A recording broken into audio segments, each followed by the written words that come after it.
Yes, we were wrong.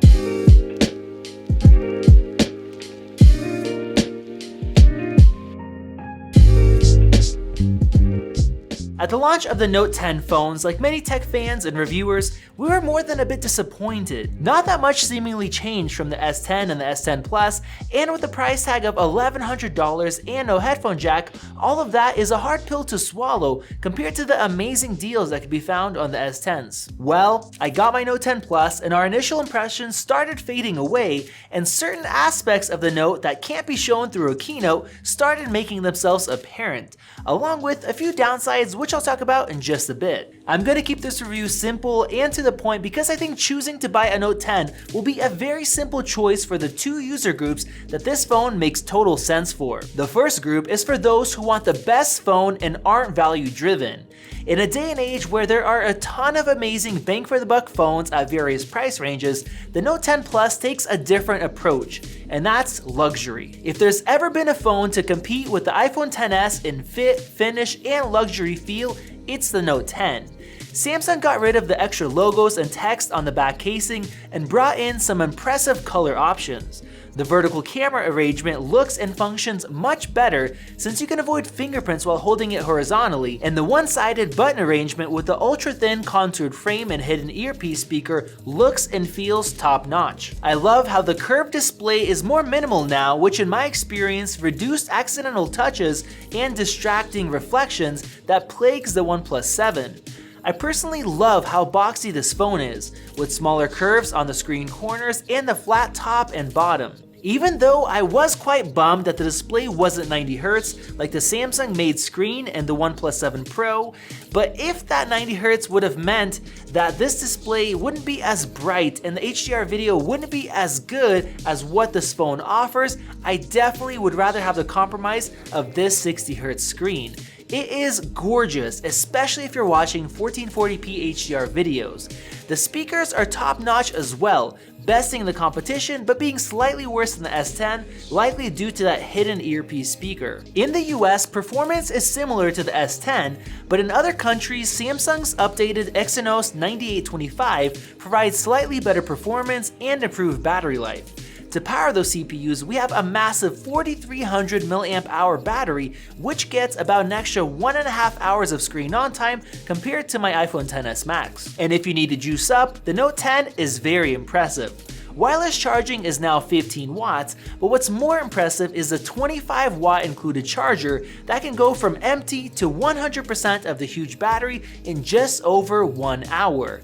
That's even faster than the proprietary 30 watt Warp charger, taking about an hour and 25 minutes for a smaller battery. This absolutely shames Apple's $1,100 XS Max, taking 3.5 hours for just 3174 mAh, or roughly 2 hours if you spend more money on the fast charger. With speeds this fast, I doubt anybody's gonna need the optional 45 watt charger, which should charge the phone in about 30 minutes, which is crazy. Before I tell you about another area that really impressed me, let me give a shout out to the sponsor of this video, Molekule.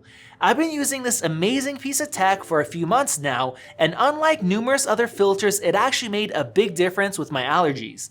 That's because it's capable of actually destroying pollutants on a molecular level, not just trapping some of them. Not only is the tech inside it amazing, but it also looks fantastic and fits into your room instead of being an eyesore. It's smart connected, quiet, and it's also portable. To learn more about it, check out my full review by following the link in the video description down below. Thanks, Molekule. Another area that unexpectedly really impressed Vadim and I were the cameras. Samsung made a big jump from the Note 9 to S10, and it looks like they haven't stopped since then. In our previous comparisons, the S10 matched up to the iPhone overall, but this time around it beat it in almost every single test. You have lens choices for panoramas and portraits, and the default beauty mode is now actually subtle. For video, Super Steady is now better and allows standard lens use, and we have live focus video for the selfie camera, even though we don't have that depth sensor anymore. But it does look pretty poor on both the front and the rear, but I'm still glad that we have this because this is a good first step for computational video blur. We have a dedicated video focusing on this amazing camera coming out soon, so make sure you guys are subscribed. But overall, I think this is the best camera system available in any smartphone. It may not be the best in every shot or for every use case because there's a lot of good cameras out there, but overall, as a whole, this system is a cut above. Next, I have to mention Dex. It's now also an app that should be able to link your Note to your PC and allow you to do a bunch of stuff like texting, transferring images, and a lot of other things. It's not only limited to Windows as it seemed at the launch event, but also for Macs. I say should because no matter how hard I tried, I couldn't get it to work with my MacBook after hours of testing it out and just getting constant crashes. Having continuity with my iPhone and macOS is one reason why I'm stuck in the ecosystem, but if Samsung gets this right, that will be one less thing holding Apple users in that ecosystem. Now onto the last bit, which is the whole point of the Galaxy Note, and that is the S Pen. A major reason why we were wrong in our initial impressions is that we aren't huge S Pen users like many other reviewers, but judging from the comments on our video, there's definitely a market out there for this powerful stylus. If you love to have powerful pen support with a ton of software features, there's really only one major phone on the market, that is the Note phones, which automatically makes the Note 10 a winner. If we compare the Note 10 to the S10, it's not a massive update, but if we look back to just a year ago to the Note 9, it is impressive how much of a jump Samsung has made in just a single year. Yes, the flagship price has hiked to $1,100, but with that price increase, Samsung gave us a bunch of extras like the fast charger in the box, a huge amount of RAM, 12 gigs, we have 256 gigabytes of faster UFS 3 memory, which is about 2 to 3 times faster than the S10. All of that plus the S Pen makes the $1,100 price tag easier to understand compared to an $1,100 64GB 10S Max with a 5-watt charger. Now I'm not gonna just sit here this whole time and praise it and then not talk about the downsides.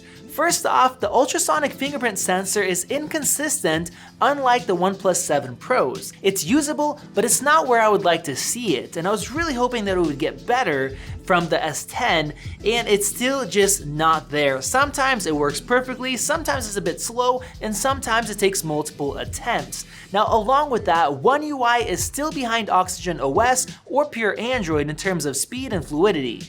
I notice at least a few stutters every day, some animations, slowdowns or little glitches, things like that, and things that you don't get with a Pixel or a OnePlus device. So after thinking about the overall big picture and getting to actually use this device, I have to say that overall it is phenomenal. Good job, Samsung. Please keep pushing the limits of smartphones. And for all of you guys who are still on the fence, wondering if they should buy a Note 10, I would say go for it. I do not think you're going to be disappointed. Thank you guys for watching. This has been Max with Max Tech. If you guys want to see more videos on the Note 10, we have a bunch that are already up. You guys can click right over there. And we have more coming that are very interesting, especially our take on the camera that's included in the Note 10 and why it is the best camera on the market. If you guys want to see more videos like this one, click that little circle above to subscribe and enable notifications down below, and let us know your thoughts on the Note 10 in the comments section. We want to hear your guys' opinions. This has been Max once again, and I will see you in the next video.